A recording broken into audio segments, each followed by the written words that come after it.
Bonjour et bienvenue pour cette nouvelle interview où nous avons interviewé à la Paris Manga un BDiste qui s'appelle Romain Pujol. Vous devez sûrement le connaître grâce au Lapin Crétin ou à la bande dessinée sur le monde à l'envers. En bref, on le remercie énormément pour sa participation. Tous ses réseaux sociaux sont en barre d'infos, n'hésitez pas à les checker. Et pour ceux qui regardent la vidéo, bon, c'est un excellent et très bon visionnage.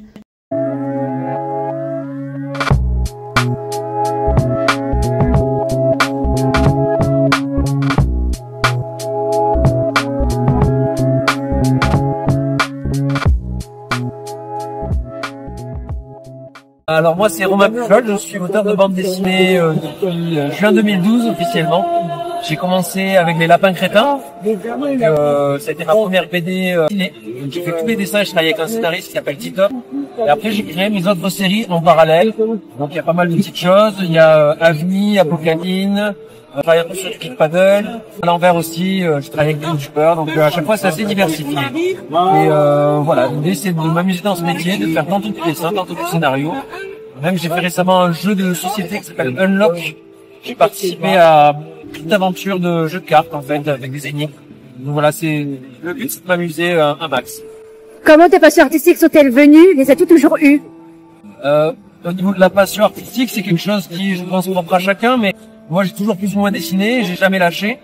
Et au bout d'un moment, quand on me demande de choisir une carrière professionnelle, ça est venu de manière logique, en fait. Donc voilà, je suis devenu dessinateur par la force des choses, parce que c'était ce que je savais faire de mieux. Qui t'inspire et te motive le plus au quotidien, et avec qui t'aimerais collaborer? Qui m'inspire, alors il y a j'ai pas mal d'influences, c'est assez diversifié.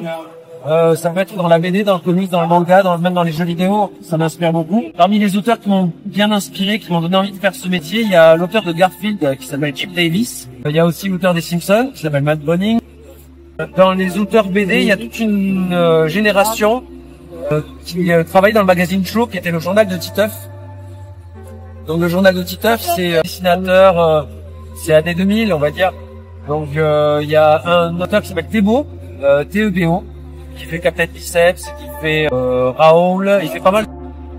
Donc voilà, donc lui j'adore son travail et j'aimerais bien collaborer avec lui un jour, mais il se débrouille déjà très bien tout seul, il fait scénario, dessin, couleur, il fait tout lui-même. J'ai eu la chance de faire juste une page avec lui dans le journal de Spirou, où on a collaboré le temps d'une case. Mais après des collaborations que j'aimerais bien faire,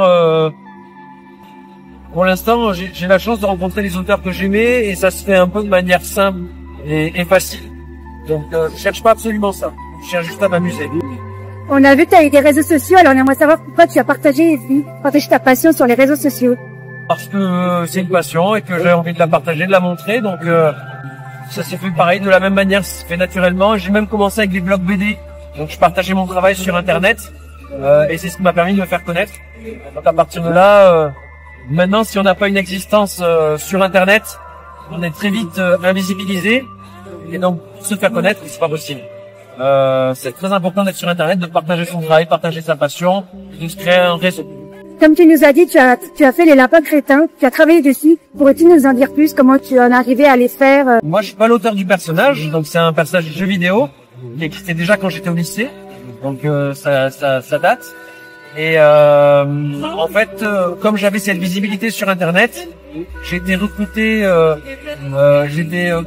pas recruté, mais en tout cas j'ai été remarqué plutôt par le scénariste qui s'appelle Titom, qui lui travaille déjà avec Midam sur la série Game Over.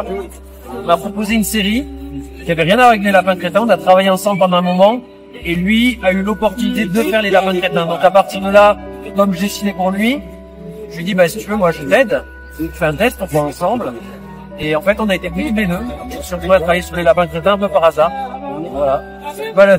Vu que tu es auteur de BD, est-ce que tu aurais des conseils à donner à quelqu'un qui voudrait travailler dans la bande dessinée?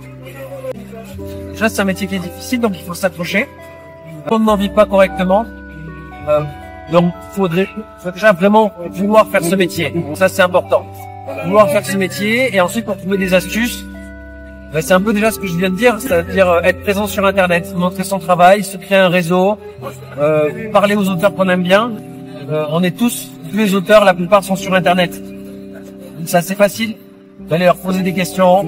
Il y en a qui sont plus ou moins accessibles, mais globalement, les auteurs répondent. J'ai parlé de Thébo tout à l'heure. Quand j'étais plus jeune, il n'y avait pas trop internet. Mais par contre, il y avait courrier, la poste, et j'avais écrit à mon auteur pour lui dire, est-ce que tu me demandes là, comment on devient auteur? Il m'a répondu avec une carte postale, il avait pris le temps de me répondre et c'est ce qui m'a motivé. Mais il faut savoir que les auteurs sont très réceptifs à la jeune génération qui veut essayer de faire ce métier-là. Donc, il y aura des réponses, je pense. Faut pas hésiter à les contacter en tout cas. Aurais-tu une anecdote à nous raconter sur une bande dessinée que tu aurais réalisée? Une anecdote? Chaque projet est différent, donc des anecdotes, j'en ai pas tant que ça, parce que c'est avec des collègues. Les anecdotes, ça va plus être en dédicace, où on fait des rencontres parfois un peu atypiques. Les lapins crétins, c'est des gens qui sont, les lecteurs des lapins crétins sont des gens assez perchés parfois. L'anecdote qui me vient le plus souvent quand on me dit est-ce que j'ai pas une anecdote par rapport à ce métier, c'est une lectrice qui était venue me voir en festival, mais qui était venue, le concept, il fallait venir déguisé. Et elle est venue nous voir en disant qu'elle était déguisée, mais visiblement c'était pas le cas. Et en fait, elle a dit je peux vous montrer.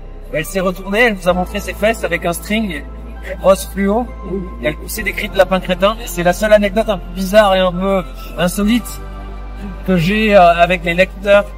Vraiment quelqu'un qui a osé faire un truc comme ça. Après, non, ça reste quand même bon enfant.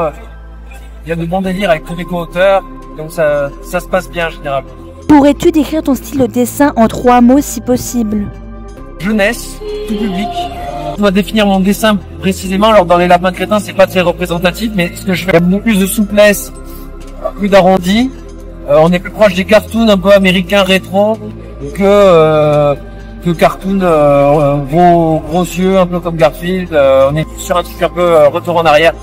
Est-ce que tu aurais des projets à l'avenir sur tes passions, sur les réseaux sociaux ou autres? J'ai toujours des projets. Je travaille régulièrement à venir sur ma série principale. Je suis en train de faire le top 12. Et on va les développer en roman aussi. King, qui est mon autre série chez Glénat, va continuer avec un tome 3. Et puis après, il y a une autre série. Je ne peux pas trop en dire plus là, mais c'est signé et ça sortira l'année prochaine aussi. En fait, je fais pas mal de trucs à chaque fois. L'idée, c'est de chaque année sortir une nouvelle série.